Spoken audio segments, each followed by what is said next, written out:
Para conocer sobre el sistema jurídico de España, primero debemos entender cómo funciona el sistema político de este país. Recordemos que España es una monarquía, que se traduce en que el jefe de Estado es el rey. Sin embargo, la monarquía española es parlamentaria, es decir, el poder reside en el pueblo, que lo ejerce a través de sus representantes en el Parlamento.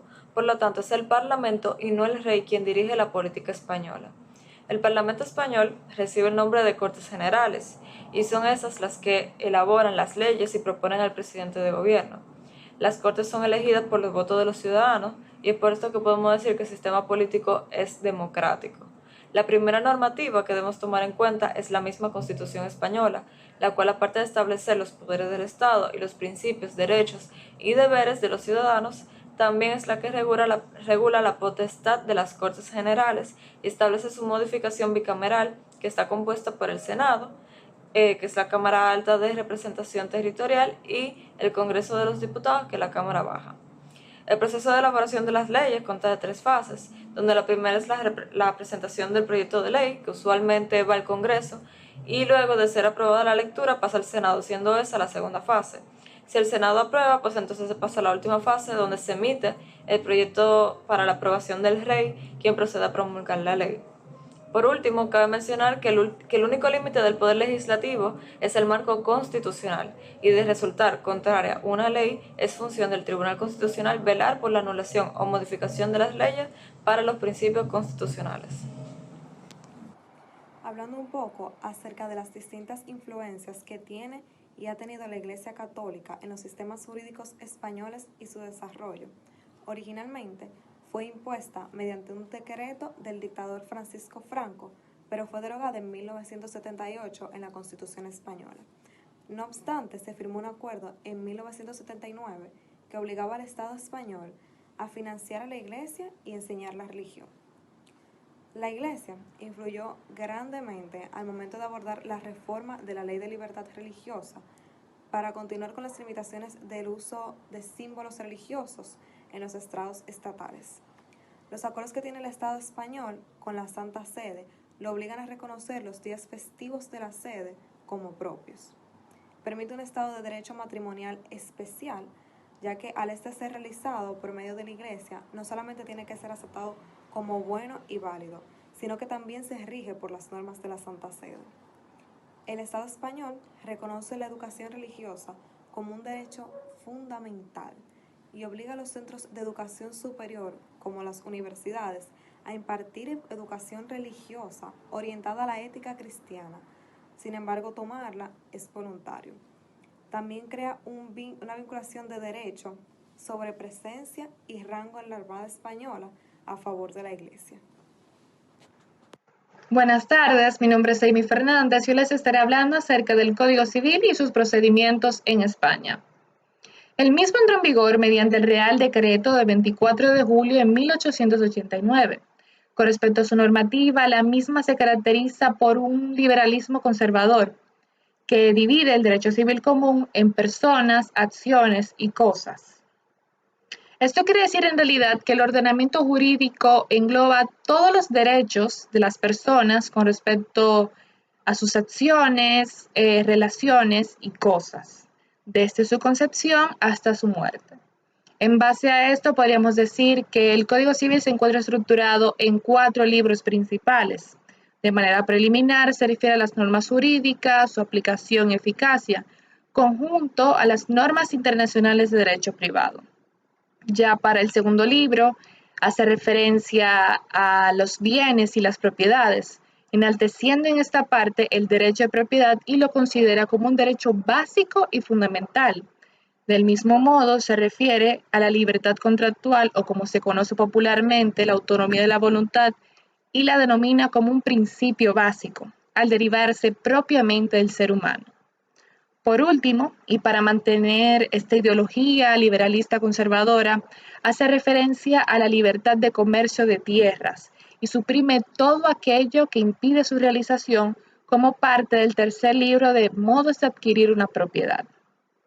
Muchas gracias.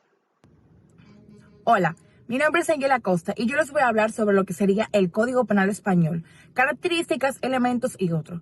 El Código Penal español es un instrumento de carácter social sumamente importante para España. Su creación fue el 8 de noviembre de 1995. Este tiene características especiales que los diferencia del resto, como son el objeto al que va referido, su infracción penal, no cualquier ilícito, los fines que persigue, que serían represión, retribución y o prevención. Los medios, esto utiliza lo que sería la artillería pesada del derecho. Entonces, se preguntarán, ¿va de la mano con el ordenamiento jurídico? Sí, eso utiliza el orden jurídico en general. Dígase que buscan lo que serían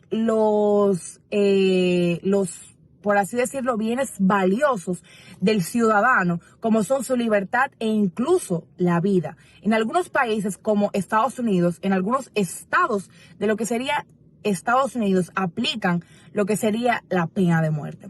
También se caracteriza por su rigurosa formalización, dígase que éste hace todo lo que esté previamente dispuesto por la ley. Tenemos también lo que sería el Ministerio Público. El Ministerio Público o Fiscalía es uno de los instrumentos más importantes que entra en el Código Penal, ya que este tiene como objetivo la defensa de la legalidad, la defensa de los derechos de los ciudadanos y la tutela de lo que sería la ley. Este viene siendo lo que nosotros conocemos como Ministerio Público aquí en República Dominicana, pero de allá de España. De los recursos penales, tenemos que en España se utiliza el más utilizado sería lo que es el recurso de apelación. Entre ese podemos decir que se pueden interponer casos en momentos como serían enjuiciamiento rápido, de procedimiento, delitos leves, procedimientos en contra y finalmente ante el tribunal del jurado. En cuanto a los efectos que han tenido los cambios internacionales en cuanto a la norma jurídica y la forma en la cual se va desenvolviendo la sociedad mundial, España realmente no ha sido una entidad que se haya quedado atrás. Existen varios casos de distintas modificaciones legales o nuevas normas que se han adaptado a los nuevos tiempos. Podemos tomar por ejemplo el caso de la pena de muerte, que en España fue restablecida en el 1939, luego de un breve periodo de 5 años donde se legalizó, pero específicamente para los actos de terrorismo.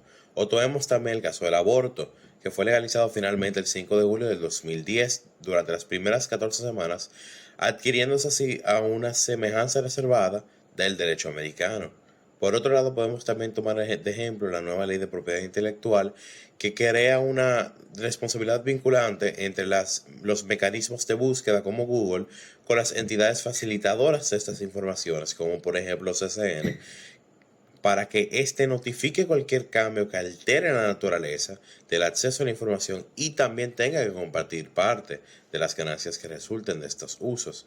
Y también podemos tomar una importante modificación a la ley de Mordaza, que es la que regula normalmente el tema de las protestas en España, que reduce el tiempo de detención de 6 horas a 2 horas y limita grandemente el uso de la fuerza y los materiales antidisturbios, lo cual demuestra esta tendencia que ha tenido España a través de los años de adaptarse a las nuevas corrientes y necesidades de la población.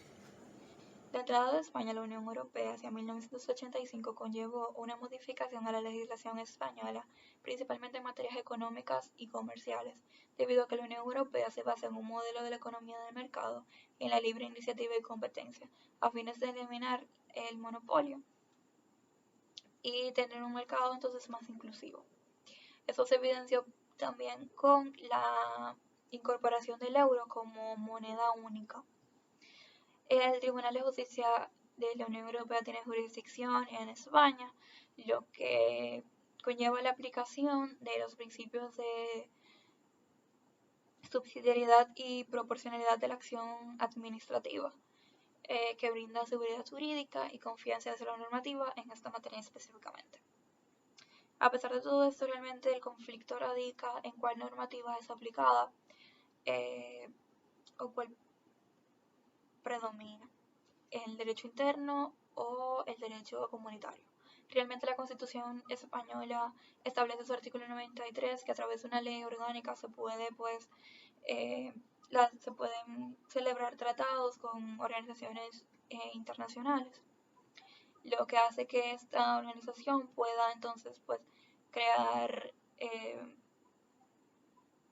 regulaciones, tomar decisiones en materia de derecho que al fin y al cabo no es una violación a la Constitución, porque la propia, a través de este artículo, brinda o cede parte de su soberanía. A pesar de esto, la Constitución española aún sigue teniendo el peso que tienen las constituciones como nosotros conocemos. Y realmente, ¿qué es lo que sucede con los demás miembros de la Unión Europea? Los principios generales internos pueden ser aplicados en los principios como parte del derecho comunitario, siempre y cuando los valores pues sean acordes entre las naciones.